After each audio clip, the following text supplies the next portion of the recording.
We are here in Copenhagen at the University Futures Conference with the UNIKE project coordinator, Susan Wright. Professor Wright, thank you so much for taking time to be with us today. Pleasure. Susan Wright is Professor of Educational Anthropology at the Danish School of Education of the Aarhus University. She has started her academic career more than 3 decades ago after receiving a doctorate in social anthropology from the University of Oxford. Professor Wright took part in producing seminal publications within anthropology of organizations and anthropology of policy, and she has been one of the leading experts within the broad field of the anthropology of the university reform. Professor Wright, drawing on your extremely rich experience, as well as on the experience from the UNIKE project, how would you describe key trends in higher education today? Well, there's a lot, but one to start off with. A lot of people refer to the growth of managerialism in universities and the growing gulf between the world of the managers and the world of the academics and the students. And I think one of the trends around that is the way that audit culture has been developing. So more and more the management and even the governance of universities depends on numbers that are dislocated from experience. And that in a way is symbolic of this gulf, this separation. So governing by numbers and the alienation, I think, that academics feel by having their life rendered in numbers that often don't really count in terms of what's important in academic work, but it's the only thing that counts in terms of your own career or the university's finances.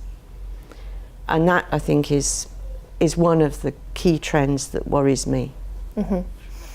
Yeah. So I guess you also consider this as one of the key challenges, like to the system as a whole. Would you also identify some other challenges besides governing by numbers?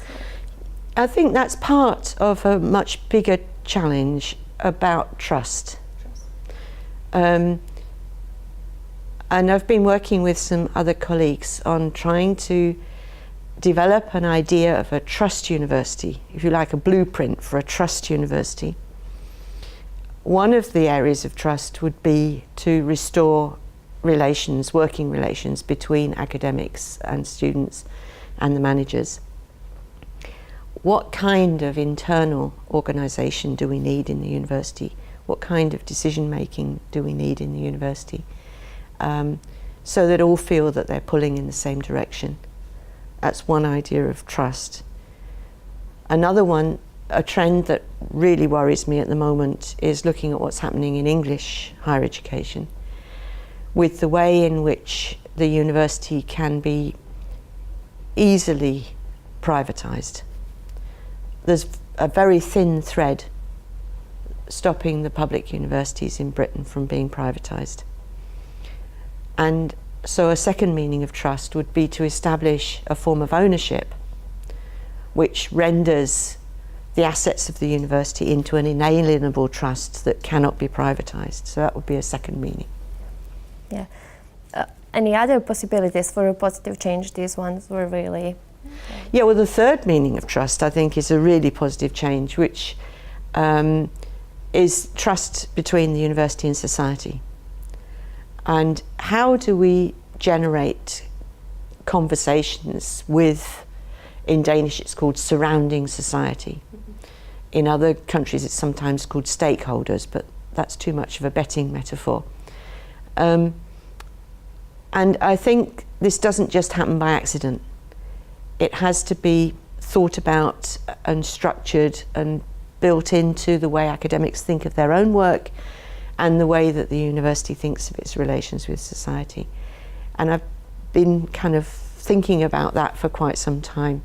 So I think there's massive opportunities there. Absolutely amazing possibilities that we could really rebuild a much more creative relationship between the university and society. Like, would you like to name a concrete example of something you've done? And well, what we've done in the UNIKE project is I hope that we've built a cohort of researchers who have thought long and hard about their own training as PhD students and their own relation to society. And one of the things that we did at the Oslo workshop when you were there was we tried out what's called a search conference. And secretly, that was me also experimenting with the whole methodology of a search conference. It's ended up, in terms of the UNIKE project, our current Marie Curie project, with the fellows working fantastically well together around 6 themes for the future of the university that they really feel is important. And they've pulled people in from around the world to help them think about this and work forward. But I also think that we could universities could use that methodology to have search conferences with their surrounding society and to set up new dialogues really, and new ways of introducing people into conversation about the future of the university. Thank you.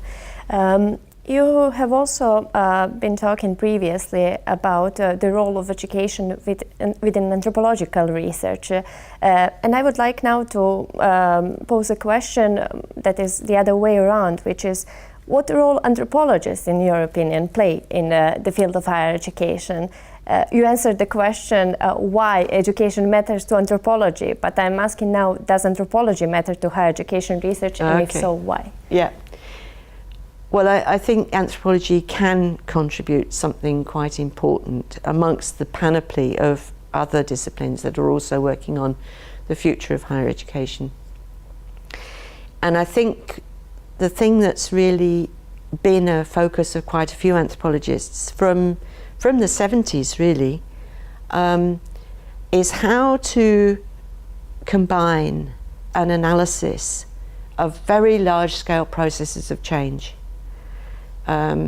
Whether you talk in terms of policy travel or you talk in terms of political economy, very large-scale processes of change which we can be aware of very much at the moment. How does that connect with, in the policy jargon, repurposing institutions? And how does that connect with the way the people in those institutions actually experience their everyday lives and try to engage in those processes of change? So much of the literature either talks about one level or another, or scale, and doesn't connect them up, or else it talks about the top scale and presumes that the thinking that's going on in international policy making just trickles down to us on the ground floor. And I've been really working hard through the anthropology of policy to try and think of what Chris Shaw and I have called a democratic approach to policy making, where there's an unknowable and unpredictable potential for all sorts of people to get involved in processes of change and to connect their everyday experience to what's going on in institutional change and what's happening in policy change. So to think of the field of higher education change or reform in that very large way, which enables everyone to be a potential actor within that field. Now, that's not to say everybody is equally powerful or has the equal capacity to change it, but it just opens up the possibility. And you can see some things like that happening now. I've been following what's happening, for example, in Newcastle University in England, where this governing by numbers was being introduced top down. And academics have very sensibly and reasonably done 2 things. One, they've opened up a dialogue with the management, and at the moment it looks like they might be on the way to restoring some kind of trust. And secondly, they've started an ethnographic project recording their experiences of this personal target management. And that's a kind of a good example of where anthropology can not only help think through what's happening, but actually can provide some tools for helping people change their own institutions. Thank you so much, Professor Wright. It was a real pleasure talking to you. Thank you. Me too. Thank you.